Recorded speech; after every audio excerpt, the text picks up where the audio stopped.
Adventist World Radio, the voice of hope. Radio feon'ny fanantenana na ny AWR.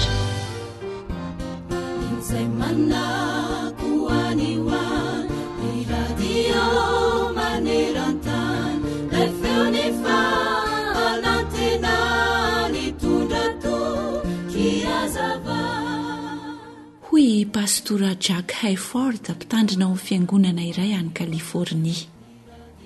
Ny lasa dia lalana izay tsy azo hialana intsony, kanefa raha mbola babentsika orintsika foana izy dia tsy afaka ny akabana isika ary tsy ho lasa lavitra mihitsy.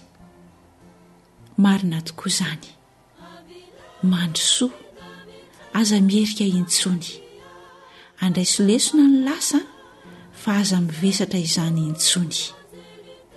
Izao mantsy no fivavaka Davida rehefa nandalo fahoriana toanao ihany koa izy ao amin'ny Salamo 5:9 manao hoe: jereo ny fahoriako sy ny mavesatra amiko ka mamelany fahotako. Dia izao ny valiteny sy antso feno fitiavana atolotry Jesosy izay rehetra mitady vahaolana eo aminy.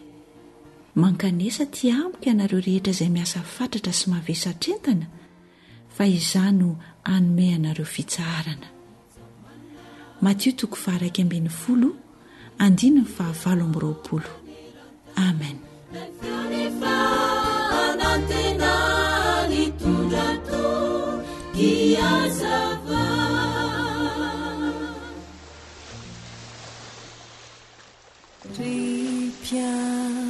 Ritsaro tiao mitalau mianga vindra yamina tunel nyawampukwao mandro trasiteitrot nefatsiafaka mano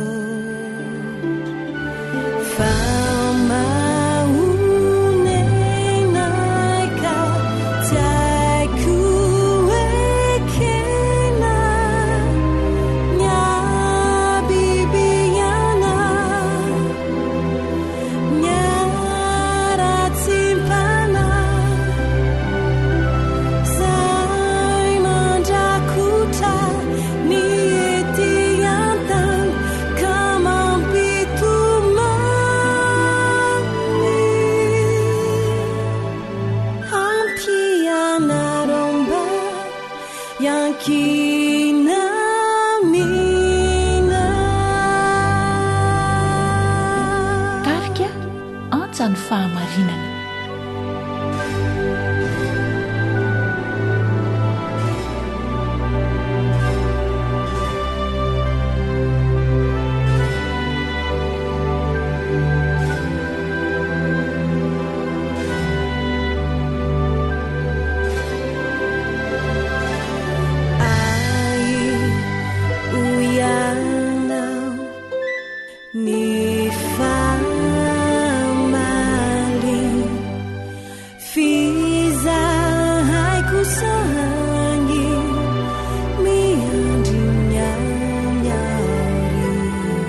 fahaiza miaina, mampirindra ny fiarahamonina.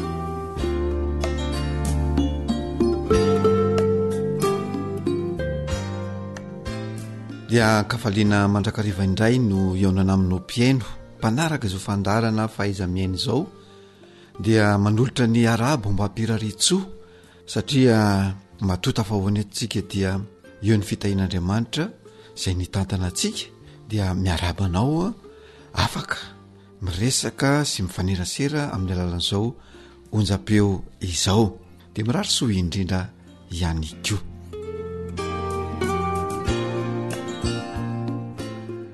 Anio sika dia iresaka mahakasika ny tokantrano ihany.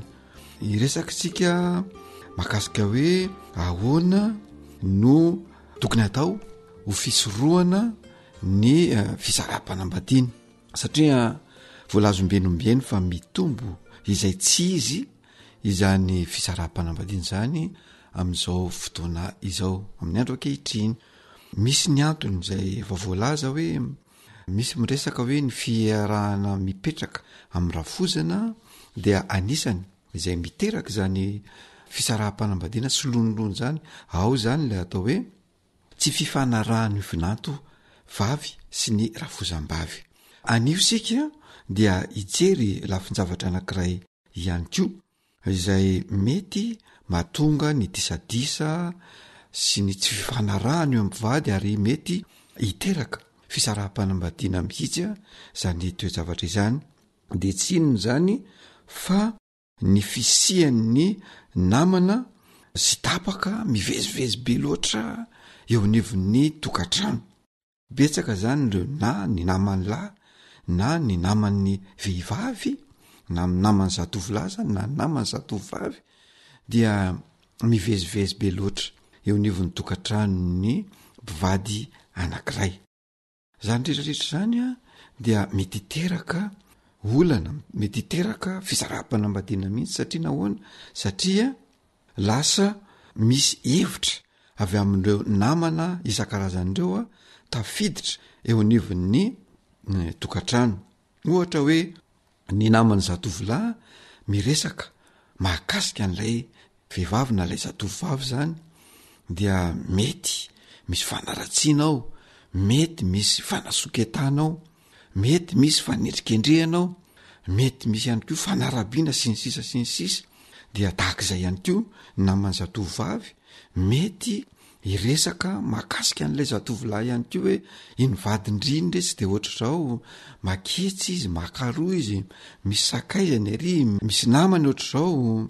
Dia zany rehetrarehetra zany dia mitarika lonilony eo anivon'ny tokantrano satria mety misy ary tonga ny fotoana mifamaly mivady ary rehefa mifamaly ireo vady dia mivoaka eo avokoa zany resaka rehetrarehetra zany. Ianao raha lazainy namanao fa toy izao sy toy izao izy ny lehilahy dia tahak'izay koa ny vehivavy. Ianao koa aza lazainy namanao fa ohatr'izao dia samy mifampitantara eo kanefa nireo zavatra zay tantaraindreo dia mety zavatra tsy misy na mety zavatra tsy mari-pototra akory ka miteraka ny savorovory eo anivon'ny tokantrano. Noho izany rehefa miseho ny zavatra tahaka izany dia ny vahaolana aroso ao anatin'izao fandaran'izao zany dia hoe hamarino aloha ilay zavatra izay nolazain'ny olona taminao, na ianao zatovolahy na ianao zatovavy dia hamarino aloha ilay izy hoe marina ve zany resaka henoko zany sa tsy marina. Azonao ataony makany an-toerana mijery ny fahamarinan'ilay zavatra. Faharoa manarakaraka an'izany dia hoe mitondra inona ilay vaovao zay henoko mahakasika an'ity vadiko ity, mitondra fifaliana, mitondra fifankatiavana sa mety hitondra fisarahana eo aminay mivady. Dia anjaranao amin'izay mieritreritra an'izany zavatra zany. Dia eritreretina ihany koa ny vokany hoe raha ohatra ary ka mitondra olana izany rehetrarehetra zany, inona ny zavatra mety iseho rehefa avy eo. Noho izany mety afara amin'ny fisaraha-panambadiana dia izay ve ilay tanjon'ilay vaovao. Fa zavatra tsara sorohana dia zao hoe ny fanamarinana an'ilay vaovao mitondra inona marina sa tsy marina le izy de inona mivokatra izay zavatra heniko izay dia aleo mifampiresaka tsara, mifampiresaka tsy ao anatin'ny fahatezerany, mifampiresaka ao anatin'ny fotony, izany hoe samy mieritreritra sy mametraka ny andaniny avy amin'ny toerana mitovy, tsy hoe ny anankiray mieritreritra hoe ho avo be de ny anankiray koa mieritreritra hoe ho avo be de samy mivadravatra eo ny rotota, fa samy mipetraka amin'ny toerana misy azy, samy mametraka ny andaniny avy hoe olombelona vadiko io, inona ny tanjonay ao anatin'izao tokantrano izao, ny fankative sa ny fampisarabazana vokatry n'inona, vokatry ny fidirana antsehatry ny namana diso tafahoatra. Izany raha azo atao dia soroana arak'izay tratra ny fisiany fivezivezen'ny namana sy tapaka be loatra sy maharitra loatra eo anivon'ny tokantrano.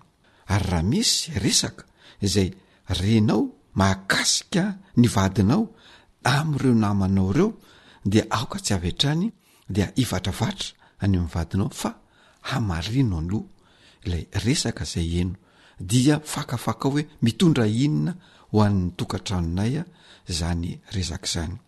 Ka ambava homana ampo mieritra tolorana n'izany vahaolana izany ny mpivady mba tonga ny fiarahamonina mirindra eo anivon'ny tokantrano dia sady ho tombontsoanareo mivady zany no ho tombontsoan'ny zanakareo ihany koa.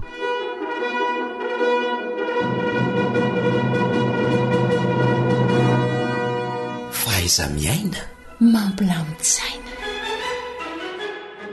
izay no masaka azo natolotra tamin'ity androany itya ametrahana ny mandra-piona ho amin'ny manaraka indray.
You are listening to Adventist World Radio, the voice of hope.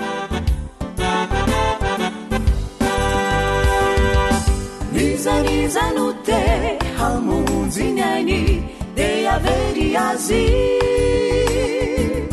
Jani amikunwa haveri zani de havunzizani Nizanizanute hamunzinyani de averi azi Jani amikunwa haveri zani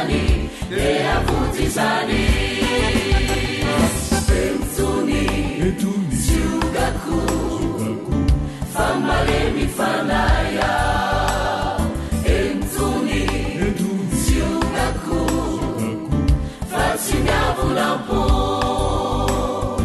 entony siogako famalemy fanaya entony siogako fa tsy miavolampo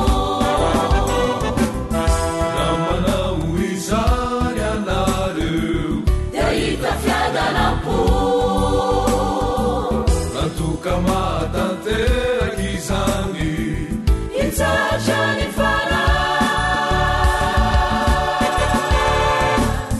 Mankane satia Mijuya nareu Nasafajaja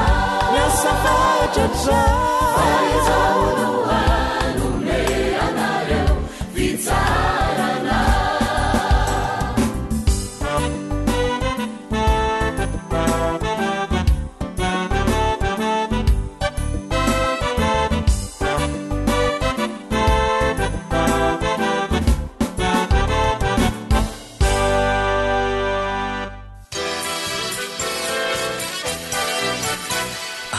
WR manolotra ho anao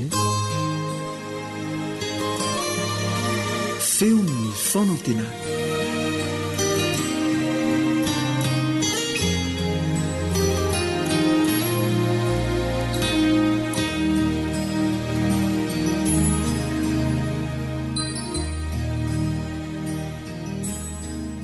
ry mpiainao jaina faly mandray anao indray eo anatin'ity fandarana ity ary mirarso sy fitahina ho anao atrany tonga eo amin'ny fotoana manokana isika ho anatin'izao fandaharana izao dia ny fanaovana indray mijery an'ity fiorenan'ny fanantenantsika ity dia ny fanamarinana amin'ny finoana izany fa inona ny tombony amin'ny fanaovana indray mijery an'io tenin'Andriamanitra manandanja io amaky isika ao amin'ny marika toko 10 ny andininy voalohany no niala teo kianjan'ny tempoly Jesosy dia hoy ny mpianany anankiray taminy mpampianatro akory reto vato sy rafitra ireto raha nahita ny tempoly tao Jerosalema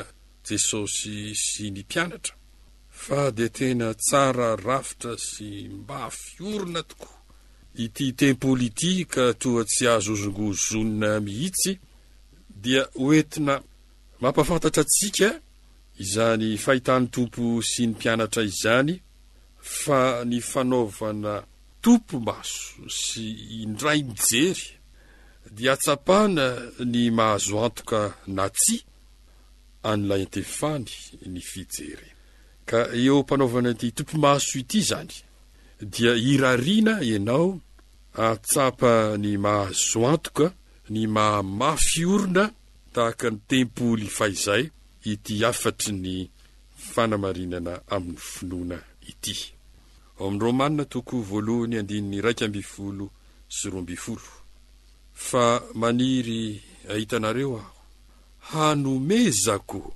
fahasoavam-panahy ho anareo mba hampaherezina ianareo izany dia mba iarahako amporisihina aminareo amin'ny finoantsika dia ny anareo sy ny ahy izany no fanomezana izay voatahiry no tehiriziny apôstôly Paoly tao amin'ny tenin'Andriamanitra mba ho atolotry ny tompo ho antsika fahasoavam-panahy ho anareo izy mba hampaherezina ianareo homena fahasoavam-panahy izany isika ho hampaherezina isika ary amporisihina amin'ny finoantsika tena sarobidy ireo ary homena atsika ao anatin'izao fiarahantsika mandray ny tenin'Andriamanitra izao ka ahoana tsara moa ny amin'ity atao hoe fanamarinana amin'ny finoana ity inona izy io Romanina toko 1 17 sy 17. Fa tsy menatra ny filazantsara aho, fa herin'Andriamanitra ho famonjena izay rehetra mino izany. Amin'ny jiosy aloha dia vao amin'ny jentilisa koa. Fa amin'izany no anehoana fahamarinana avy amin'Andriamanitra, avy amin'ny finoana sy ho amin'ny finoana, araka ny voasoratra hoe ny marina amin'ny finoana no ho velona. Ny ilazan'ny soratra masina an'izy io zany dia filazantsara. Izany no filazantsara, filazana tsara, vaovao mahafaly. Ka inona io vaovao mahafaly na filazantsara io? Herin'Andriamanitra ho famonjena.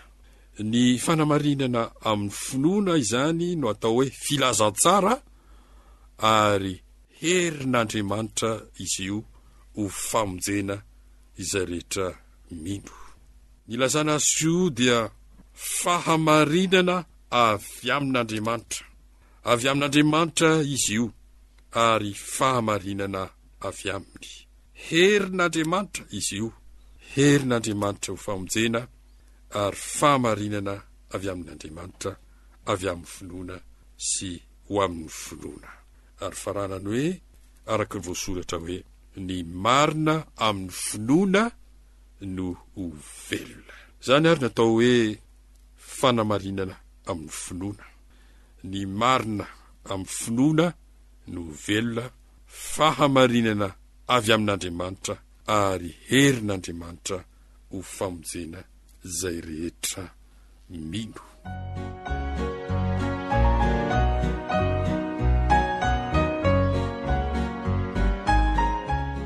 Inona no atao hoe fanamarinana amin'ny finoana?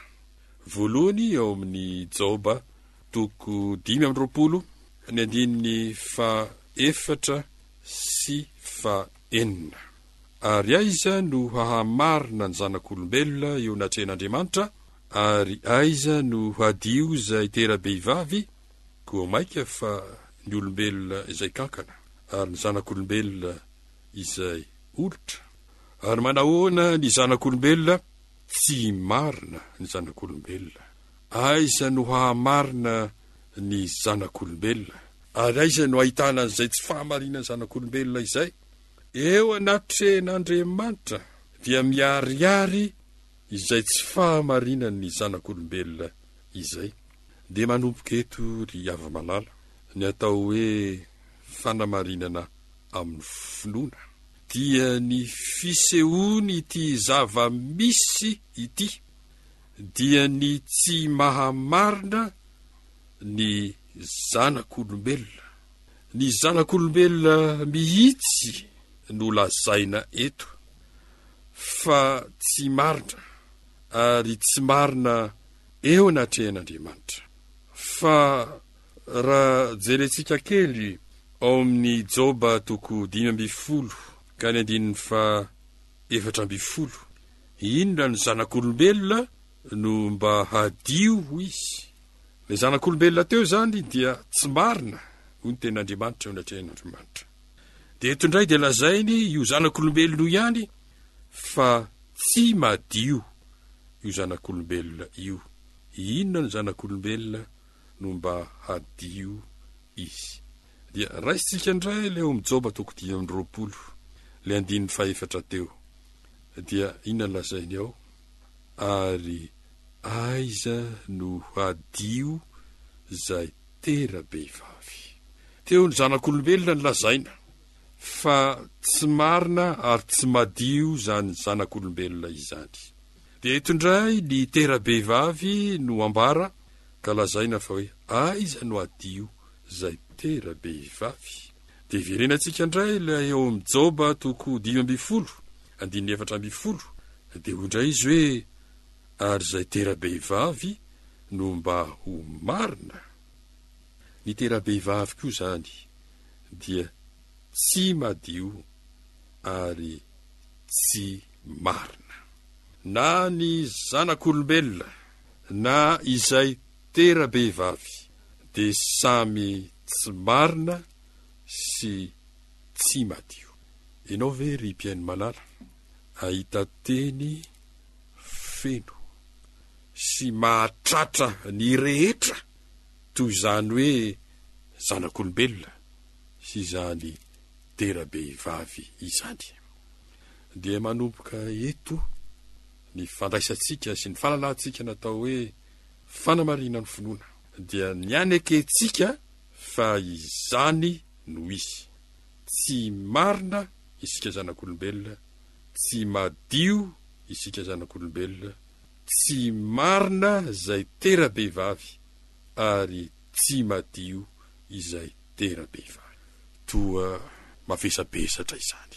Sahala amin'ny hoe tsy misy fanantenana rahatreo fa misy tohiny lizy. Jaona toko 1:4 dia misy filazantsara tokoa izay notehiriziny tenin'Andriamanitra ho atsika. Ary ny teny dia tonga nofo ka nonona tamintsika, ary hitanay ny voninahiny dia voninahitra mendrika ho an'ilay tokana avy tamin'ny ray, sady feno fahasoavana sy fahamarinana. Aoka ho tanindremana, ho ekena ho an'ny tenantsika manokana izao famonjena lehibe izao.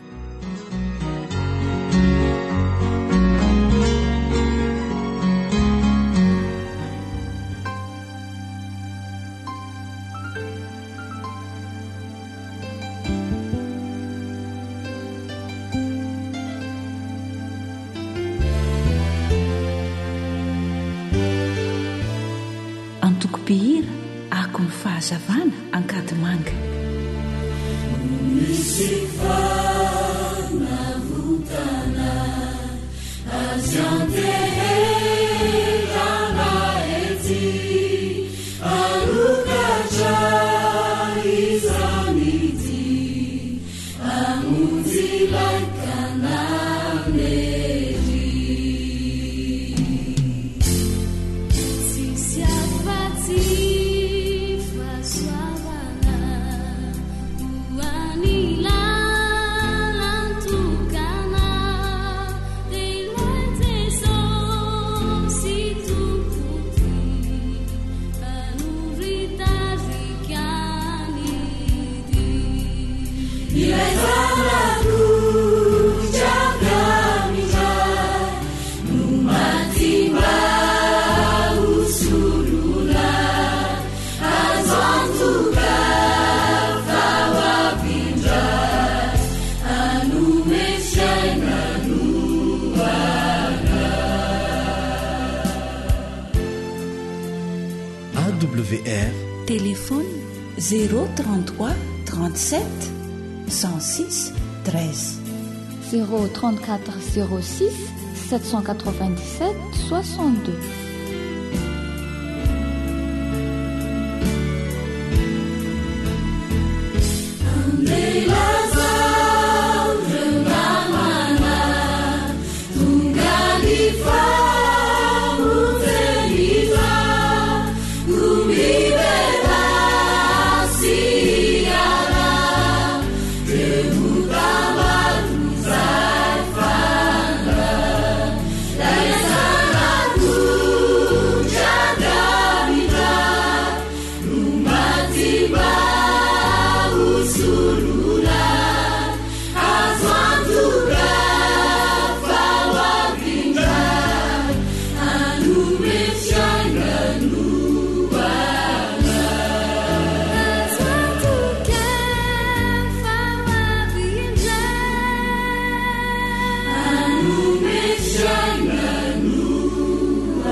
AWR, boîte postale 700 Antananarivo, Raikiamzato.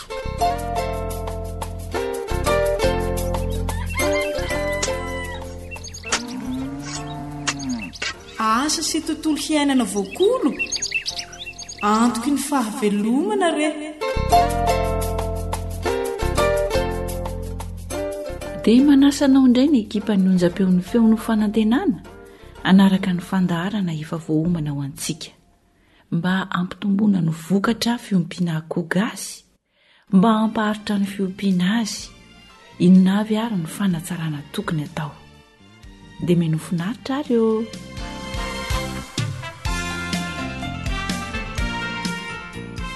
Ety am-piandohana dia tsara aloha ny mampatsiahy antsika fa ilaina dia ilaina ny fikarakarana ireo fitaovana izay anomezana sakafo ho an'ny akoho. Anisan'ny fepetra-takiana mba hampitomboana ny vokatra hanatsarana ny fiompiana akoho gasy moa izany. Misy izany ny fitaovana izay nasiana ny fanafody, misy ny fitaovana izay natao hisakafoanan'ny akoho, ary eo ihany koa ny fitaovana fisotroana rano. Ka raha ny fitaovana hisakafoanan'ny akoho izany no jerena ho an'ny akoho zato, raha akoho kely no ompianao dia mila fihinanana 4 ny akoho zato, ny akoho kely zato izany. Ka ny refy ny fihinanana tsirairay izany dia tokony hatratra 2 metatra ny halavany, dia 20 sentimetatra ny sakany, ary 10 sentimetatra ny alaliny. Izay izany no tokony fitaovana, endriky ny fitaovana fihinanan'ny sakafo ho an'ny akoho kely zato. Izany hoe 4 ny isany fa io ny refiny.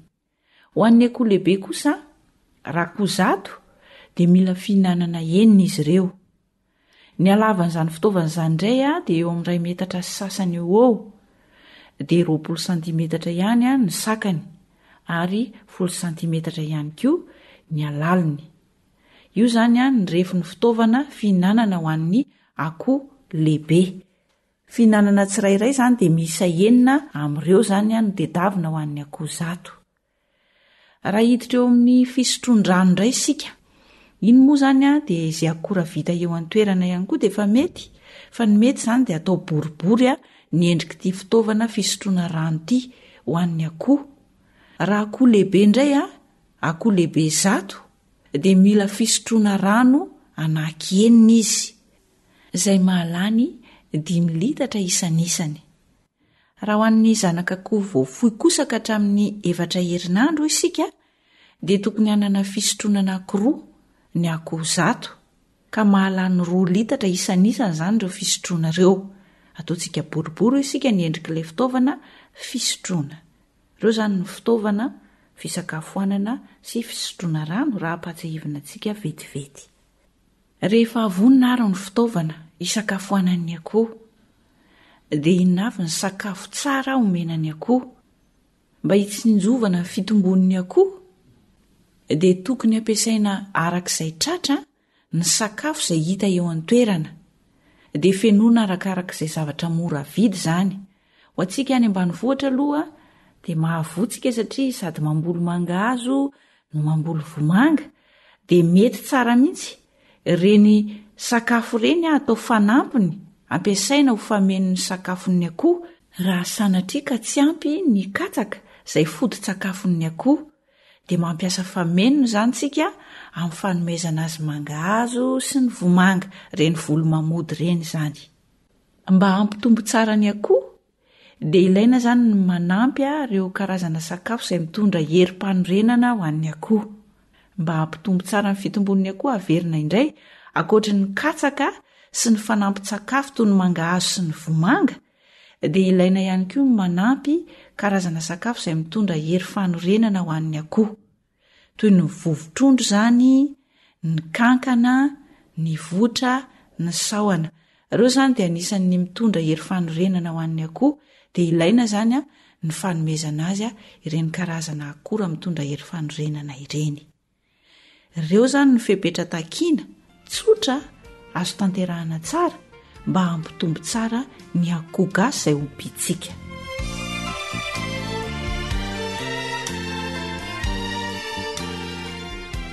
Fa misy fepetra kely kosa takiana amintsika rehefa manome sakafo ho an'ny akoho isika, ankoatra ny efa voalaza teo. Amin'ny fotoana maraina be, le fotoana famohanan'ny tranon'akoho, sy amin'ny hariva amin'ny fotoana fanidinan'ny tranon'akoho, no fotoana izany fizarana sakafo ho an'ny akoho, indroa isan'andro izany. Maraina be amin'ilay amohanan'ny tranon'akoho iny tonga dia ampiarahana eo izany ny sakafo izay ho an'ny akoho, sy isaky ny hariva rehefa hanidin'ny tranon'akoho sika dia omena sakafo indray ny akoho. Rehefa miompy isika dia mazana alefantsika ho fotsiny ny akoho lahy sy ny akoho vavy.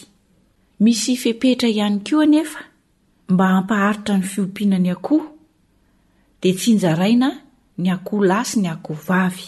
Ahoana moa izany ny fanaovana an'izay?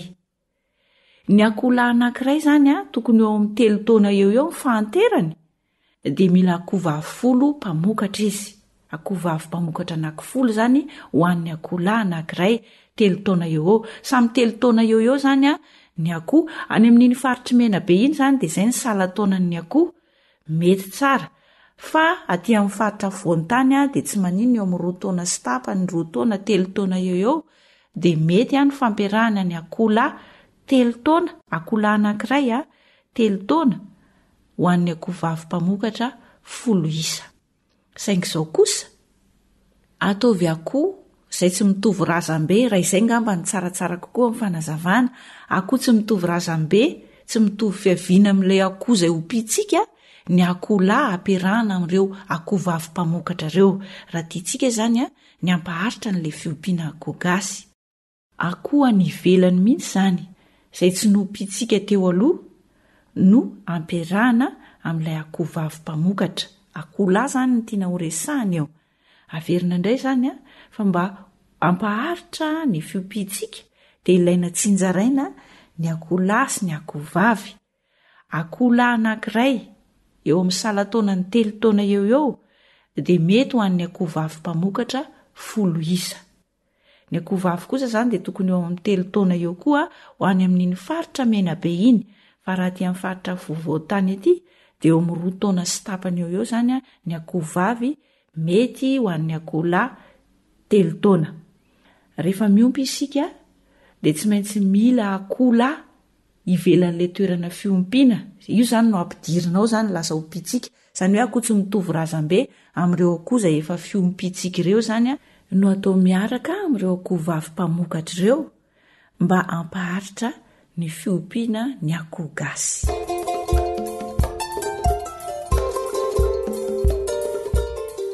Anana sa akoho? Tantara no soratan'ny fanjaniana andrenesanao an'ny Nartina sy Danta.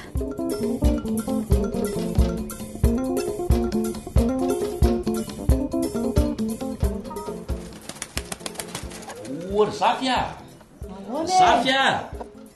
Efa nomenao sakafo ve reto akoho reto fa ohatran'ny kakakaka be ny any mitady hanina angamba izy reto Efa nomenombelo sakafo reo talohany nandehana nianatra Ka tsy tara be ve zany Tara hoana indray ry be manana sika aza Ory Zafia Ahoana Efa mifanaraka tsara kosa ny tsika ny anatsarana n'ity fiompian'ity mba ampitomboana azy. Ko nahoana no atao an'izany ny asa raha matotia dia kinona amin'iny zaza iny ve zany Ka ianao ane tsy meno akory fa miakatraka eo fotsiny Anykeo maraina be tamin'ny fotoana namoana ny tranona koa no nanomezany mbelo sakafo an'ireo Ary tsy adinony mihitsy koa neny manomeny sakafo nisakariva rehefa anidy ny tranona koa izy Mety ve zany sa tara Ka ianao ny tara be vao manazavy Tena mety re zany Tsika ne raha matoa mila manova an'ireo fahazarana tsy nety hatr'izay raha tia hita fahombiazana amin'ity fiompianako neti-paharazany ity Zay no mahatonga manara-maso tsara an'izy ity Azoko tsara ne zany Fa aleo mba hifampizarana tsara ny asa ry be manana Vita ny mbelo tsara raha ny fanomezana sakafonako isa maraina sy isakariva Ary izany mihitsy no manao an'izany amin'ireo ora mitovy isan'andro Tsy marina moa zany Eno indray Zany tsy mifanjana aminao amin'izany Za ihany eny manao an'izany rehefa eo Ataoko mihitsy izay tsy ahasahirana anao Fa rehefa lasa maraina be na somary tara rehefa riva dia aro maso ihany izay ataon'ny ankizy so misy tsaronika Eny ary Aza dino ny fanolosoloana ny rano sotronin'ny akoho maraina sy hariva ny fatrany sakafony saika adiniko fa tsisy katsaka ho an'ny akohontsony ao fa lany ary zay koa ngamba napikakakakan'ireo akoho reo tsy ampy ny sakafony zay ary fa nahoana moa ny lasady le katsaka nefa rehefa za no mikarakara azy dia mizotra tsara araky ny tokony ho izy ny sakafona koa ka soa de enao kosa ny manadino zay aza efa niafiafy mihitsy ny manome katsaka tsy fa ngatsy nasianareo fa menony le katsaka ka zay aneno mandreraka amin'izy ty to mitady raharaha ihany sika ary be manana zay le mahavoanao nandray tsika ne tsy mamorona ny tsy misy na ilingilingy amin'ny tsy zaka fa zay sakafo hitety amintsika ihany no ampiasaina arak'izay azo atao ka ny varytsika indray zany no analana raha zafya inona ianao sady tsy mitadidiny tsy mijery tsara n'izay ataoko hitanao tsara reny ambina vomanga na mangazo zay tsy lantsika reny reny no atao fanampy ny sakafona koa rehefa tsy ampy ny katsaka atray ay tokoa morangaty nefa dia atsipitsipy ny ankizy ena tokotany eny fotsiny reny rehefa tsy laniny aleo fa rahako masy tsarymbelo rehefa manao an'iny tsy mba mitadidy mihitsy inona ianao aloha mila mahay voalohany fa aza hifanjanana amin'iny zazy izy zany amono antoka ianao ty raha zafy raha izao no mitoy aiza kosy mba sendra tsy tsaroko re iny fa aza mba tratrandry be manany tony ihany ho hitanao tsara sady tiako zany satria tsy be masoka reny tsika efa mamboly mangazo sy vomanga raha teo vita ho azy ry be manana zay mihitsy fa na izany aza tsy maintsy ampianan'ireo karazana sakafo na akora mitondra hery fanorinan'ireo ny sakafona koa ohatra ny hoe ny vovotrondro ny kankana ny votra ay ve reny mitondra hery fanorenana ho an'ny akoho dia ampianany ray am'ireo zany ny sakafony zay raha tiatsika nahita fahombiazana amin'ity fanatsarana ny fiompiana koa ty dia rahana tsara fotsiny zay fepetra tsotro zay fa zao misy fanamariana kely eo amin'le sakafon'ny akoho kely nandray rehefa manome azy zany le akoho kely io de tontona le mitsara tony ny vovoka ny sakafony fa ataova vetivety kosa ny endriky ny sakafo ho an'ny akoho lehibe tena ara-dalàna kosa zany ka fahono sahirana mihitsy mbelo anikeo fefa nafarana hono izy hoe tsy atambatra tsony reo akoho reo fefa samy manana ny sokajiny am'izay ahatra zay nefa mitambatra be tao ihany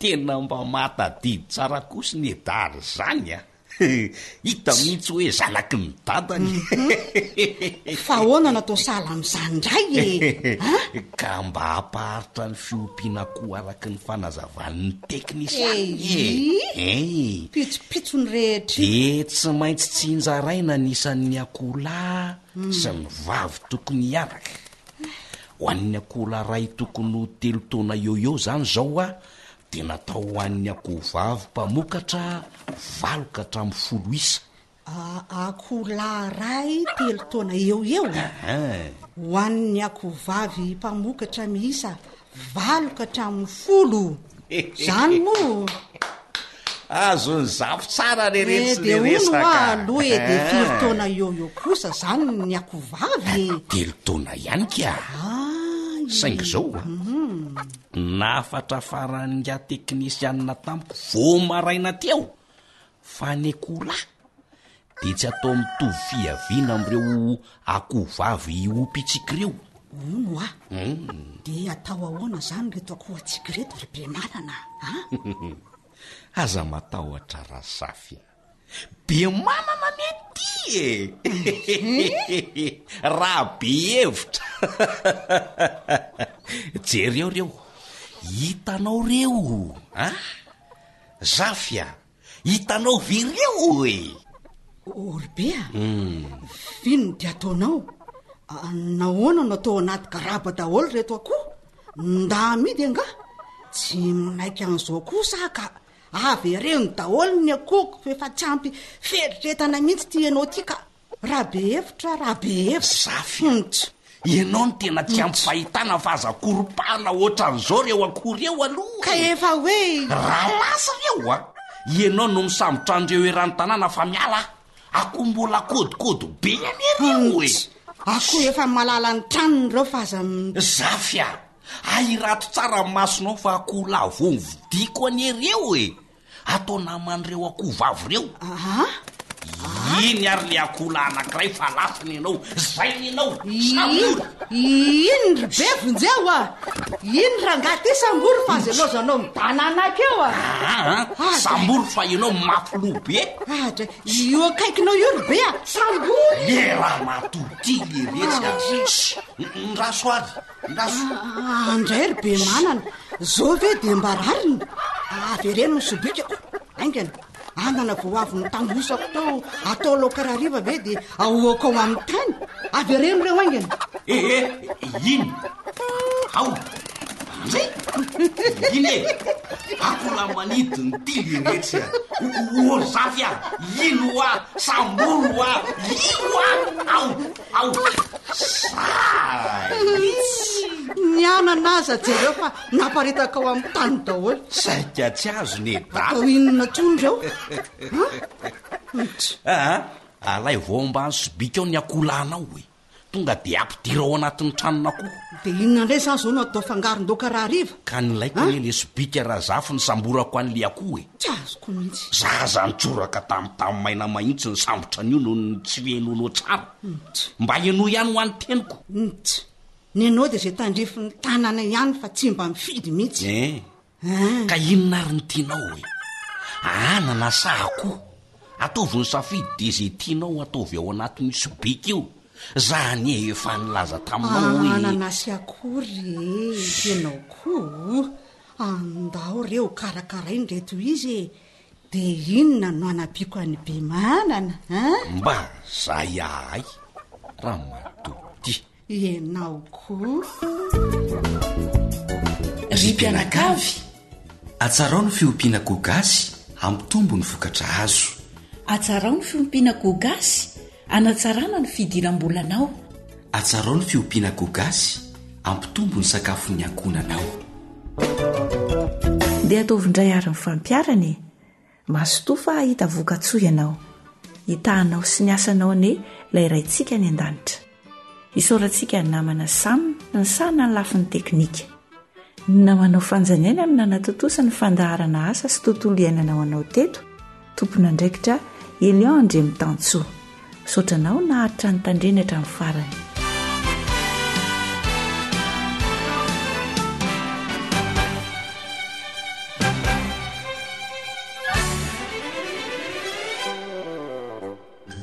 akoatra ny fiainoana amin'ny alalan'ni podcast dia azonao atao ny miaino ny fandaran'ny awr sampana teny malagasy amin'ny alalan'ni facebook isanandro amin'ity pejy ity awr feon'ny fanantenana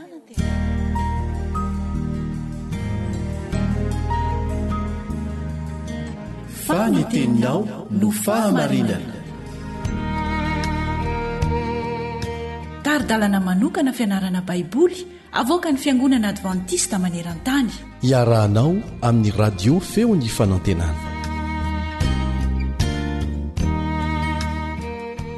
vonjena amin'ny herin'ny fiaina-tsy hita izay no lohateny lesitsika amin'nytian'io ity vonjena amin'ny herin'ny fiaina-tsy hita na ny fahafatesana iza no vonjena amin'izany azonao an-tsaina fa izay rehetra manaiky an' jesosy ho mpamonjy ny tenany ireo no azo an'izany tompontsoa izany ary mbino sy manantena fa anaiky an'izany koa ianao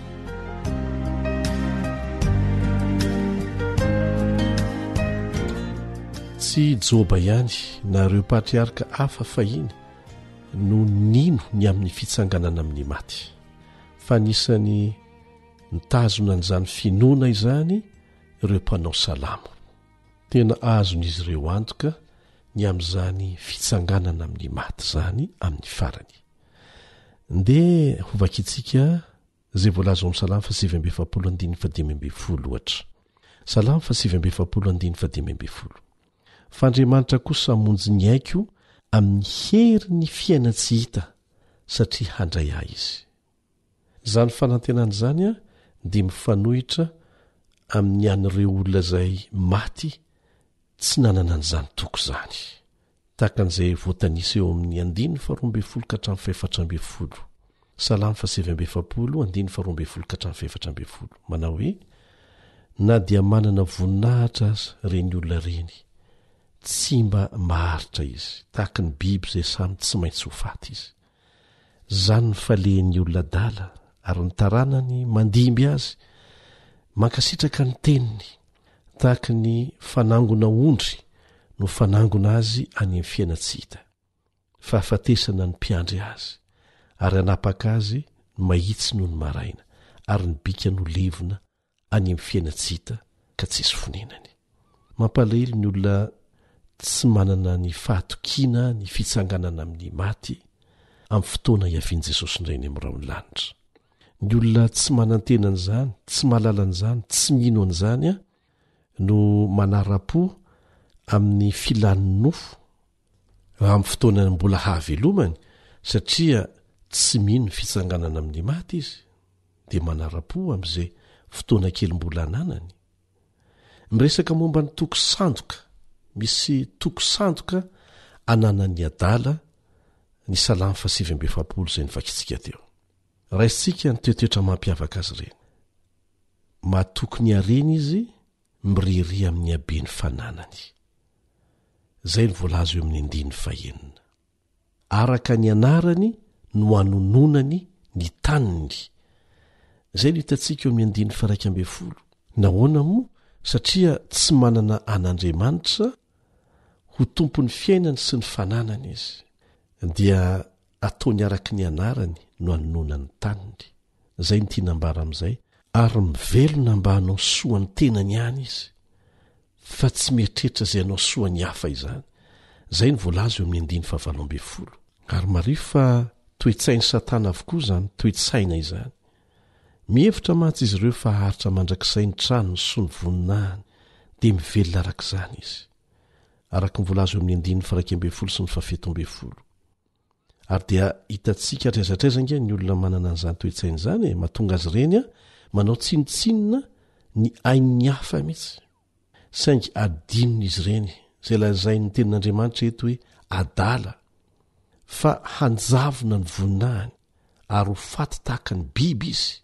Izay ny lazainy eo amin'ny 12. Dia izao no vakitsika eo amin'ny 14. Amin'ny salamy fa 7 ihany. Tahaka ny fanangona ondry ny fanangona azy any amin'ny fiaina tsy hita, ny fahafatesana ny mpiandry azy ary ny bikany ho levona any amin'ny fiaina tsy hita ka tsisy fonenany. Mampalahelo ny olona tsy manana fanantenana ny amin'ny fitsanganana amin'ny maty indray andro any sy ny andovana ny fiainana mandrakizay fa miaina tahaka ny adala izy ireny. Satria ny fasana ihany ny fiafaran'ny fiainany. Tsy manana fanantenana akoatran'izay izy. Joba dia efa nilaza ao amin'ny Joba 1:20. Joba 1:20 manao hoe nitanjaka no nivoahako avy tany an-kiboneny ary mitanjaka ny iverenako any. Zany hoe tsy afaka hitondra na inona ny olona rehefa maty. Manamafy an'izany voalazo amin'ny Timoty 1:7. Timoty 1:7.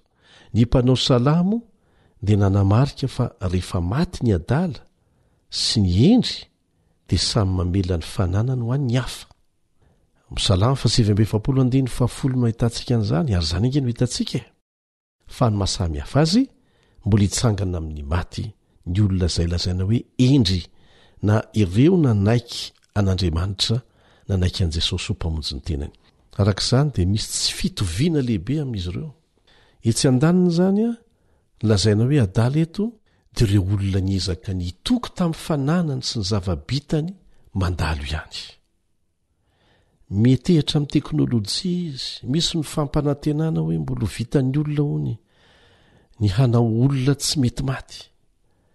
Resa be zany, mbola Satana ihany no ambadika izany. Tia no tazomina ilay lainga efa nataony hatry ny ela hoe tsy ho faty akory ianareo. etsekilany ireo lazaina hoe endreto na ireo izay nanaiky an' jesosy ho mpamonjy ny tenany nanaiky ny mpilany ny famonjena nataon'andriamanitra sy nino an'izany ary manaiky hiaraka aminy dia mahita ny any ankotry ny tantarany olombelona sy ny fonjany fasana dia ny valisoabe voninahitra izay tehirizin'andriamanitra ho azy araka ny voalazo amin'ny petera voalohany voalohany 1 petera voalohany 1 aleo raisitsika hatramin'ny 1 isaorana ny andriamanitra rainy jesosy kristy tompontsika izay niteraka antsika indray araka ny habe mifamindrapony ho amin'ny fanantenana velona tamin'ny nitsanganan' jesosy kristy tamin'ny maty ho amin'ny lova tsy mety simba tsy misy loto tsy mety levona voatahiry any an-danitra ho anareo izay arova ny herin'andriamanitra ny finoana ho amin'ny famonjena efa vonina seho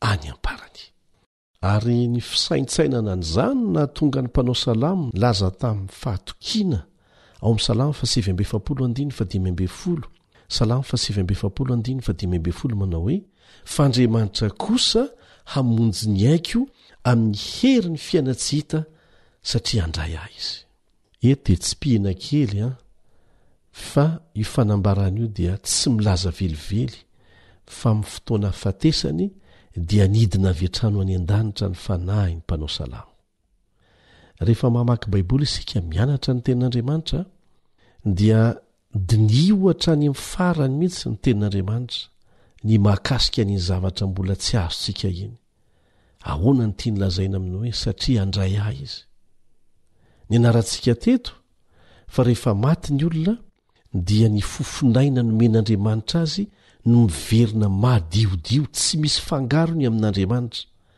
fa ny vatany dia miverina ho amin'ny vovoka ary izany mihitsy no hitantsika fa satana amin'ny fivoizana foana amin'ny fanamarinana foana le hoe tsy ho fatsy akory ianareo dia mamafy lainga manodina ny sain'ny olona izay tsy mamaky tsara ny tenin'andriamanitra dia rarotiny tsy fahalalan'ny olona mba hanamafisana ny laingany eto izany dia milaza fotsy ny tenin'andriamanitra fa tsy hijanona mandrakizay ao am-pasana le olona ho avy ny fotoana izay hanafan'andriamanitra azy avy amin'ny fahafatesana ka hitondrany azy any amin'ny lapany lanitra aseho indray ny fahazonantoka ny fitsanganana amin'ny maty amin'ny ho avy eto izay mitondra fanantenana sy toky ary heviny ho an'izao fisiana ankehitriny izao eto izany dia lazaina hoe hendry dia ny olona mahatoky sy mino ny mpilanina nataon'andriamanitra ho antsika izay nanomana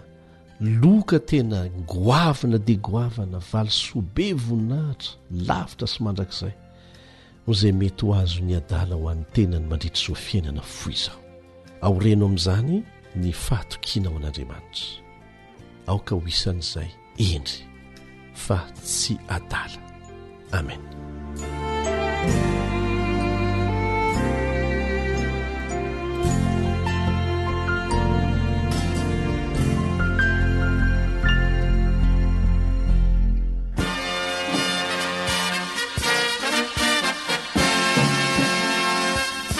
Adventist World Radio, the voice of hope.